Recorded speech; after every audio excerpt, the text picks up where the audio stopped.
Friday, March 23rd edition of the Carolina Weather Video. I'm meteorologist Matthew East here with you. Another very warm day on tap today. In fact, a lot of record high temperatures could be challenged across the region this afternoon.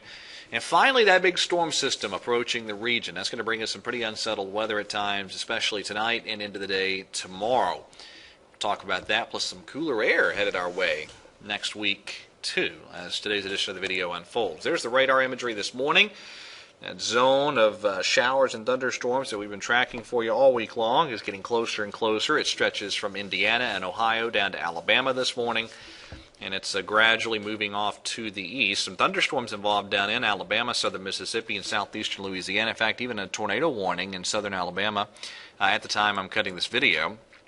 Ahead of this system, lots of warmth all the way up to the Great Lakes region, again Chicago, with the current temperature of 60 degrees at the time I'm cutting this video during the 4 a.m. Central Time, 5 a.m. Eastern Time frame. So pretty impressive warmth once again. Let me show you what it looks like at the upper levels this afternoon off the European model. Pretty powerful closed upper air low sitting over southern Missouri. And as we get into the Sunday time frame, that upper low moves right overhead. Now behind that you get some northwest flow, and notice and this is what we call confluence here in the northeastern U.S. That's going to help drive some cooler air down into our area as we get into especially Tuesday and Wednesday of next week, and then later on next week the European kind of reinforces the push of cooler air toward the tail end of the work week. So let's take it day by day. Today, this is what the GFS looks like with the precip this afternoon into early this evening. So that zone of showers and storms knocking on the door of the Piedmont by early this evening. Here's the SPC WRF. This is valid at, let's see, after the time change, that'd be 8 o'clock this evening. So you're looking at that zone of showers and storms spreading on in by this evening, it looks like, into many spots across our region. And that's the evening precip off of the GFS. Go out to early tomorrow afternoon. So it looks like we'll have a round of some showers and storms this evening and tonight. Then maybe a lull in the activity, say tomorrow morning, at least mid-morning into early afternoon, before there's another round of showers and storms possibly developing by later tomorrow afternoon and tomorrow evening. There's the day 2 severe weather outlook, slight risk covering much of the region, large hail, damaging winds, your primary severe weather threats. And I do think tonight, too, could feature a few strong to severe storms across our region.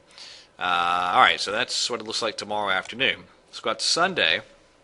And again, remember that upper air low will be moving right overhead. So that'll be one of those deals where due to those cold temperatures aloft, there'll be some showers, a couple thunderstorms developing, and could be some hail with some of those storms.